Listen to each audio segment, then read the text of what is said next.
Hello friends, आप सबका कक्षा 9 विज्ञान विषय के अध्याय 9 बल एवं गति के नियम के सेकंड पार्ट में हार्दिक स्वागत है। इस चैप्टर की एक क्लास हो चुकी है। वो क्लास आप इस वीडियो के डिस्क्रिप्शन में दी हुई लिंक या फिर चैनल की प्लेलिस्ट पर जाकर आराम से देख सकते हैं। उस क्लास में हमने इस चैप्टर का परिचय, बल और बल के प्रकारों की अच्छे से चर्चा की थी। तो वो क्लास भी देख ले ताकि चैप्टर को समझने में आगे कोई दिक्कत ना आए। आज की इस क्लास में हम गति के नियमों के अंतर्गत हम गति के प्रथम नियम या जड़त्व का नियम जिसे कहा जाता है की अच्छे से चर्चा करेंगे और उसके कुछ महत्वपूर्ण उदाहरणों की भी चर्चा करेंगे जो हमें दैनिक जीवन में देखने को भी मिलते हैं। तो चलिए शुरू करते हैं। तो गैलीलियो तथा गति का नियम। तो वस्तुओं की किसी आनत तल पर गति को देखकर गैलीलियो नाम के एक वैज्ञानिक थे। उन्होंने यह निष्कर्ष निकाला कि जब तक कोई बाह्य बल कार्य नहीं करता, वस्तुएं एक निश्चित गति से चलती रहती है। उन्होंने क्या बताया कि जब भी कोई वस्तु किसी आनत तल पर, आनत तल का मतलब होता है जैसा आपको ये चित्र दिख रहा है, ये क्षैतिज रेखा है और कोई तल इस क्षैतिज रेखा के साथ अगर किसी कोण पर स्थित है तो इस प्रकार के तल को क्या कहा जाता है? आनत तल कहा जाता है। इसकी चर्चा हम आगे और अभी करेंगे। मैं आपको विस्तार से समझाऊंगा कि आनत तल क्या होता है और इसके रियल लाइफ में उदाहरण क्या है। तो देखिए, जैसे यहाँ पर ये गेंद है, इस गेंद को अगर यहाँ पर रख दिया जाए तो ये आनत तल पर तब तक गति करेगी जब तक इस पर कोई बाह्य बल कार्य नहीं करता है। ठीक है, तो अतः असंतुलित बल, कौन सा बल? असंतुलित बल। इसकी चर्चा हमने पिछली क्लास में की थी। असंतुलित बल का मतलब होता है कि जब दोनों दिशाओं से लगने वाले बल की मात्रा क्या हो? असमान हो। तो असंतुलित बल के शून्य होने की स्थिति में एक गतिशील वस्तु निरंतर गतिमान रहेगी। कब? जब असंतुलित बल कितना हो जाए? 0 हो जाए। तो ऐसी स्थिति में जो गतिशील वस्तु है वो हमेशा गति ही करती रहेगी। परंतु वास्तविक अवस्था में, रियल लाइफ में शून्य असंतुलित बाह्य बल प्राप्त करना क्या है? कठिन है। लेकिन ऐसा रियल लाइफ में क्या है? बहुत ही कठिन है कि असंतुलित बल का मान कितना हो जाए? 0 हो जाए। ऐसा गति की विपरीत दिशा में लगने वाले घर्षण बल के कारण होता है, क्योंकि जब भी वस्तु किसी सतह पर गति करती है तो उस वस्तु की गति की दिशा, विपरीत दिशा में कौन सा बल? एक घर्षण बल कार्य करता है। जैसा चित्र में दिख रहा है कि गेंद अगर इस तरफ गति कर रही है तो निश्चित रूप से इस पर लगने वाला घर्षण बल इस तरफ कार्य कर रहा होगा, जो इसकी गति का क्या करेगा? विरोध करेगा। इस कारण से कभी भी रियल लाइफ में असंतुलित बल को शून्य प्राप्त करना संभव नहीं है। इस प्रकार व्यवहार में गोली, बंदूक की गोली कुछ दूर चलने के बाद क्या हो जाती है? रुक जाती है। कारण क्या है? क्योंकि जब हवा से वो गुजरती है तो हवा के घर्षण बल के कारण धीरे धीरे उसका वेग क्या हो जाता है? कम हो जाता है और कुछ समय के बाद वो क्या हो जाती है? रुक जाती है। तो ये किसने बताया? गैलीलियो ने। अब हम बात करते हैं आनत तल की कि आनत तल क्या होता है और इसके रियल लाइफ में उदाहरण क्या है। तो क्षैतिज तल के साथ, ये कौन सा तल है? क्षैतिज, ये वाला। कोई कोण बनाता हुआ सपाट तल, ये क्या है? ये कोण बना रहा है। ठीक है, ये क्षैतिज है और इसके साथ ये वाला थीटा कोण बना रहा है। ठीक है, यहाँ पर तो उसकी आधार है, ये वाला जो उसे सहारा दे रहा है, और ये कितना कोण है? थीटा कोण है। और ये क्या है? उस आनत तल की ऊंचाई h है। तो यदि कोई क्षैतिज तल के साथ कोण बनाता हुआ एक सपाट तल स्थित है तो उसे क्या कहा जाता है? आनत समतल कहा जाता है। तो इस तल को हम क्या कहेंगे? आनत तल। क्या कहेंगे? आनत तल। जैसे चाकू, कुल्हाड़ी, खैनी, पेच, पहाड़ी सड़कें, नत तल वाली सीढ़ियां, ये सारे ही किसके उदाहरण हैं? आनत तल के उदाहरण हैं। अगर हम आनत तल के कुछ उपयोग की बात करें तो आप सब जानते होंगे कि इस का उपयोग करके थोड़ा सा बल लगाकर अधिक भार उठाया जा सकता है। का उपयोग करके क्या? थोड़ा सा बल लगा के हम अधिक भार को ऊपर उठा सकते हैं। जैसे आपने जो बोरी वगैरह उठाते हैं सामान, उनको देखा होगा कि वो उठाने से पहले वस्तु को किसी तल पर ऊपर रखते हैं, है ना? फिर अपने शरीर के साथ कुछ कोण बनाते हैं और उसके कारण वो आसानी से उस भारी वजन को भी अपने कंधों पर उठा लेते हैं। ये आप सबने देखा होगा। दूसरा, इसके उपयोग से ट्रकों में, कोई बात आ गई, ट्रकों में भारी बोझ चढ़ाया जाता है और क्या किया जाता है? उतारा जाता है। जब भी ट्रकों में किसी भारी सामान को उतारना होता है या चढ़ाना होता है तो इसी आनत तल का उपयोग किया जाता है। ठीक उसी तरह पेच भी इसी के सिद्धांत पर क्या करता है, कार्य करता है। तो ये आनत तल क्या होता है और उसके कुछ उदाहरणों की हमने चर्चा की है। उम्मीद करता हूं आपको अच्छे से समझ में आया होगा। जैसे आपके घर पे सीढ़ियां है, वो एकदम समतल है, तो क्षैतिज के साथ मकान के साथ क्या करेगी, वो कुछ कोण बनाएगी, जो नीचे फर्श होगा उसके साथ, तो वो क्या है, वो आनत तल है। ठीक है, चलिए आगे बढ़ते हैं और आगे बात कर रहे हैं न्यूटन की गति के नियम की। तो न्यूटन ने बल और गति के बारे में गैलीलियो के विचारों से प्रभावित होकर गति के 3 मौलिक नियमों को क्या किया, प्रस्तुत किया। सबसे पहले इसका अध्ययन किसने किया था, गैलीलियो ने। जब गैलीलियो ने कुछ बातें कही तो उनकी बातों से प्रभावित कौन हुए, न्यूटन। और न्यूटन ने फिर इस पर अपना शोध कार्य किया और गति से संबंधित 3 नियमों को प्रस्तावित किया। ये नियम वस्तु की गति को वर्णित करते हैं। इसका वर्णन करते हैं, वस्तु की गति का वर्णन करते हैं। इस कारण या इन नियमों को न्यूटन की गति के नियम, क्योंकि इनका प्रतिपादन किसने किया था, न्यूटन ने किया था, अतः इन्हें न्यूटन की गति के नियम भी कहा जाता है। ये नियम कितने हैं, तो ये कुल 3 नियम हैं। पहला गति का प्रथम नियम, जिसे जड़त्व का नियम भी कहा जाता है। दूसरा गति का दूसरा नियम, और तीसरा गति का तीसरा नियम, जिसे क्रिया प्रतिक्रिया का नियम भी कहा जाता है। तो आज की क्लास में हम केवल गति के प्रथम नियम की चर्चा करेंगे कि गति का प्रथम नियम क्या है, जड़त्व क्या है, और इसके रियल लाइफ में उदाहरण हमें कहां पर देखने को मिलते हैं। चलिए बढ़ते हैं गति के प्रथम नियम की ओर। लिखा गया है, प्रत्येक वस्तु अपनी स्थिर अवस्था या सरल रेखा में एक समान गति की अवस्था में बनी रहती है जब तक कि उस पर कोई बाहरी बल कार्य न कर रहा हो। क्या कह रहा है कि यदि कोई वस्तु विराम अवस्था में है तो विराम अवस्था में बनी रहेगी, और यदि एक समान चाल से गति कर रही है तो फिर वो एक समान चाल से कौन सी अवस्था में बनी रहेगी, गतिशील अवस्था में ही बनी रहेगी। कब तक, जब तक उस पर कोई बाह्य बल कार्य नहीं करता और उसकी अवस्था या स्थिति में परिवर्तन नहीं कर देता, तब तक वो वस्तु उसी अवस्था में बनी रहेगी। यदि वो स्थिर अवस्था में है तो स्थिर अवस्था में बनी रहेगी, और यदि गतिशील अवस्था में है तो वो गतिशील अवस्था में ही बनी रहेगी। कब तक, जब तक उस पर कोई बाह्य बल कार्य न करता हो और उसकी स्थिति में परिवर्तन नहीं करता हो। तो इसे ही गति का प्रथम नियम या न्यूटन की गति का प्रथम नियम कहा जाता है।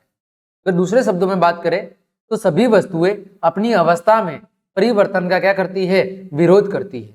सभी वस्तुएं अपनी स्थिति में परिवर्तन का क्या करती है, विरोध करती है। मतलब क्या है कि यदि कोई वस्तु विराम अवस्था में है, यानी रुकी हुई अवस्था में है, तो वो उसी विराम अवस्था में रहना चाहती है, और अपनी विराम अवस्था में परिवर्तन का क्या करती है, वो विरोध करती है।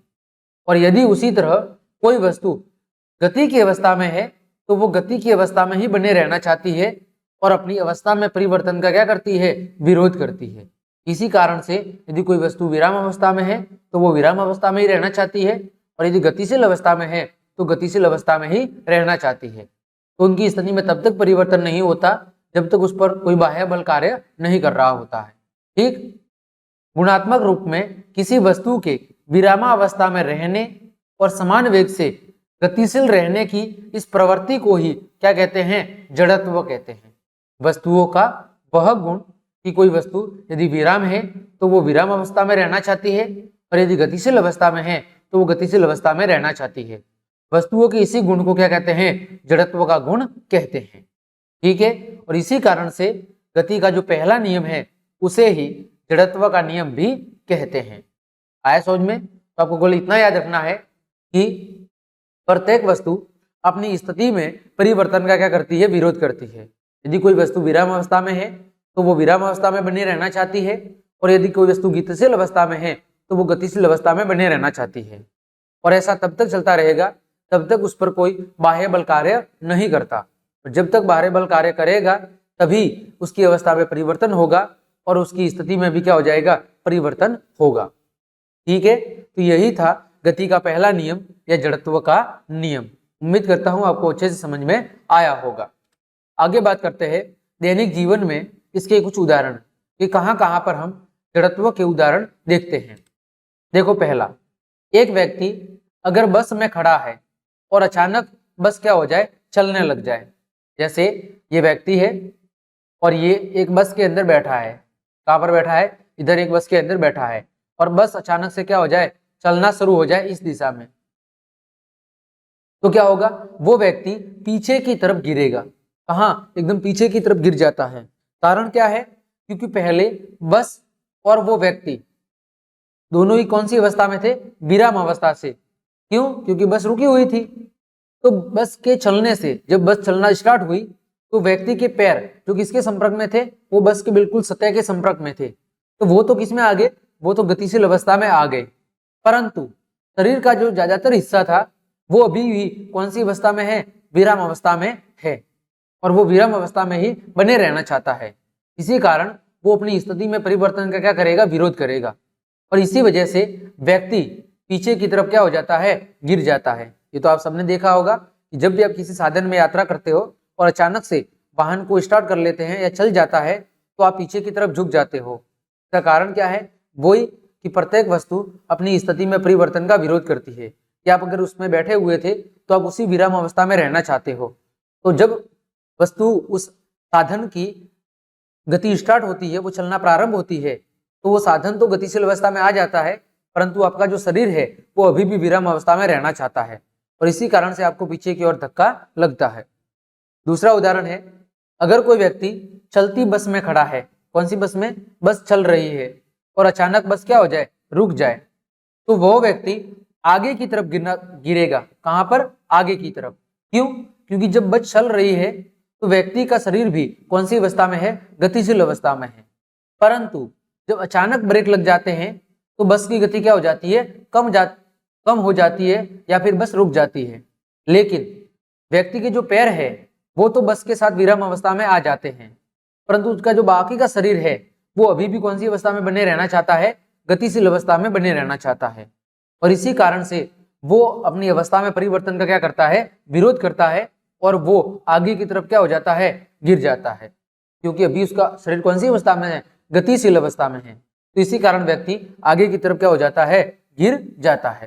ठीक, अगला उदाहरण है, वो दिया गया है कि गीले कपड़ों को तार पर सुखाने से पहले कपड़े को कई बार झटकने से पानी की बूंदे नीचे क्या हो जाती है, गिर जाती है, और कपड़े क्या हो जाते हैं, जल्दी सूख जाते हैं। आप सबने भी अपने घर पे देखा होगा कि कपड़ों को धोने के बाद उन्हें तेजी से कुछ समय के लिए झटका जाता है, ताकि पानी उससे क्या हो जाए, अलग हो जाए। ऐसा किस लिए करते हैं, तो ऐसा इसलिए होता है कि जब हम कपड़े को झटकते हैं तो कपड़ा भी गतिशील अवस्था में आ जाता है, लेकिन उसमें मौजूद जो पानी की बूंदे हैं वो अभी भी कौन सी अवस्था में रहती है, विराम अवस्था में ही रहती है, और वो विराम अवस्था में ही बने रहना चाहती है, और वो अपनी स्थिति में परिवर्तन का क्या करती है, विरोध करती है। और इसी वजह से जब कपड़े को झटका जाता है तो कपड़ा गतिशील अवस्था में जाता है, परंतु पानी की बूंदे विराम अवस्था में ही बने रहना चाहती है, और इसी कारण वो कपड़े से क्या हो जाती है, अलग हो जाती है, और कहां पर गिर जाती है, जमीन पर गिर जाती है। ठीक है, आगे एक स्ट्राइकर को अपनी उंगलियों से तीव्रता से क्षैतिज झटका देकर ढेरी या कैरम की गोटियों की सबसे नीचे वाली गोटी पर टकराने से नीचे वाली गोटी ही शीघ्रता से ढेरी से बाहर आ जाती है। आप सबने देखा होगा कि कभी कभार जो कैरम खेलते हैं तो कैरम की गोटियों का जो एक समूह होता है उसमें आप नीचे वाली गोटी को आसानी से हटा सकते हो, और ऊपर वाली गोटी की स्थिति में कुछ भी परिवर्तन भी नहीं होता। ऐसा इसलिए होता है कि जब पहले गोटियां एक दूसरे के ऊपर रखी गई थी तो सभी कौन सी अवस्था में थी, विराम अवस्था में थी। जैसे ही आपने सबसे नीचे वाली गोटी पर अपनी अंगुली से बल लगाया तो नीचे वाली जो गोटी थी वो कौन सी अवस्था में आ गई, गतिशील, लेकिन बाकी जो गोटियां थी वो अभी भी विराम अवस्था में बने रहना चाहती है, और इसी कारण से नीचे वाली गोटी वो तो बाहर आ जाती है, लेकिन शेष गोटियां अपने जड़त्व के कारण उसी लंबवत दिशा में बनी रहती है, और कहाँ, नीचे की ओर गिर जाती है, और उनकी स्थिति में भी हमें कोई परिवर्तन दिखाई नहीं देता है। ठीक है, तो ये जड़त्व के क्या थे, कुछ उदाहरण थे। उम्मीद करता हूं सारे उदाहरण आपको अच्छे से समझ में आए होंगे। इन उदाहरणों से हमसे यही सीखा है कि कोई भी वस्तु अपनी स्थिति में परिवर्तन का विरोध करती है।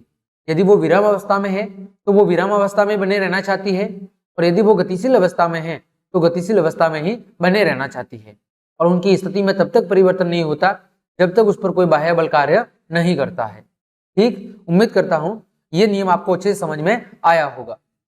अगला उदाहरण है, कारों में सीट बेल्ट यात्रियों को अचानक ब्रेक लगने से लगने वाले झटके की वजह से गिरने से क्या करते हैं, बचाते हैं। आप सबने देखा होगा कि कार चलाते समय कार बेल्ट पहनने की सलाह दी जाती है। क्यों? क्योंकि जब कभी अचानक अगर ब्रेक लग जाए तो व्यक्ति सामने न टकराए। क्यों? क्योंकि कार गतिशील अवस्था में है और जब ब्रेक लगाए जाएंगे तो वो विराम अवस्था में आ जाएगी, लेकिन व्यक्ति का शरीर अभी भी गतिशील अवस्था में बना रहेगा। तो ऐसी स्थिति में वो सामने वाले भाग से टकरा सकता है। इसीलिए सीट बेल्ट को बांधने की सलाह दी जाती है ताकि अचानक ब्रेक लगने की स्थिति में व्यक्ति सामने वाले हिस्से से ना टकराए और उसे किसी भी प्रकार की चोट ना लगे। ठीक, चलिए आगे बात कर रहे हैं जड़त्व और द्रव्यमान की, कि जड़त्व और द्रव्यमान एक दूसरे से कैसे संबंधित है। तो किसी भी वस्तु का एक प्राकृतिक गुण जो उसकी यानी वस्तु की विराम या गति की अवस्था में परिवर्तन का क्या करता है, विरोध करता है, उसे क्या कहा जाता है, उसे जड़त्व कहा जाता है। जड़त्व क्या है? किसी वस्तु का एक प्राकृतिक गुण है जो वस्तु की स्थिति में परिवर्तन का क्या करता है, विरोध करता है। एक भारी वस्तु, अगर हम बात करें जड़त्व और द्रव्यमान की, तो जड़त्व और द्रव्यमान एक दूसरे के समानुपाती है। कैसे है? समानुपाती या अनुक्रमानुपाती। मतलब क्या है कि जड़त्व अगर बढ़ेगा, यदि द्रव्यमान अधिक होगा तो जड़त्व भी क्या होगा, अधिक होगा। और यदि किसी वस्तु का द्रव्यमान कम है तो उसके द्वारा उत्पन्न जड़त्व का मान भी कम होगा। ठीक है, दोनों एक दूसरे के क्या है, समानुपाती है। तो यदि एक भारी वस्तु है तो भारी वस्तु का जड़त्व भी क्या होगा, अधिक होगा। क्यों? क्योंकि वस्तु का जो जड़त्व है वो उसके भार या द्रव्यमान का क्या है, समानुपाती है। मतलब अगर भार बढ़ेगा या द्रव्यमान बढ़ेगा तो जड़त्व भी बढ़ेगा, और यदि भार घटेगा तो वस्तु का जड़त्व भी क्या होगा, कम होगा।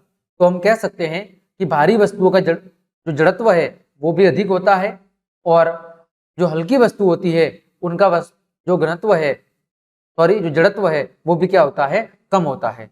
भारी वस्तुओं का जड़त्व अधिक होगा और हल्की वस्तुओं का जड़त्व क्या होगा, कम होगा। कोई पूछे क्यों? तो जड़त्व और द्रव्यमान एक दूसरे के समानुपाती है। अगर द्रव्यमान अधिक होगा तो जड़त्व भी अधिक होगा, यदि द्रव्यमान कम होगा तो जड़त्व भी क्या होगा, कम होगा। तो हम कह सकते हैं कि किसी वस्तु का जो द्रव्यमान है वो ही उसके जड़त्व की माप है, कि किसी वस्तु का द्रव्यमान ही निर्धारित करता है कि उसके द्वारा लगने वाले जड़त्व का मान कितना होगा। यदि वस्तु का द्रव्यमान अधिक है तो जड़त्व भी अधिक होगा, और यदि द्रव्यमान कम है तो जड़त्व भी क्या होगा, कम होगा। वही हमने यहाँ पर भी लिखा है कि द्रव्यमान अगर बढ़ेगा तो जड़त्व भी बढ़ेगा, और यदि द्रव्यमान घटेगा तो जड़त्व भी क्या होगा, कम होगा। ठीक है, तो आज की क्लास में हमने न्यूटन की गति के प्रथम नियम या जिसे जड़त्व का नियम भी कहते हैं उसकी अच्छे से चर्चा कर ली है। उम्मीद करता हूं ये नियम आपको अच्छे से समझ में आया होगा। तो क्लास देखने के लिए आप सभी को धन्यवाद। अगर आपको क्लास पसंद आई है तो लाइक, कमेंट, शेयर और सब्सक्राइब जरूर ठोक दें।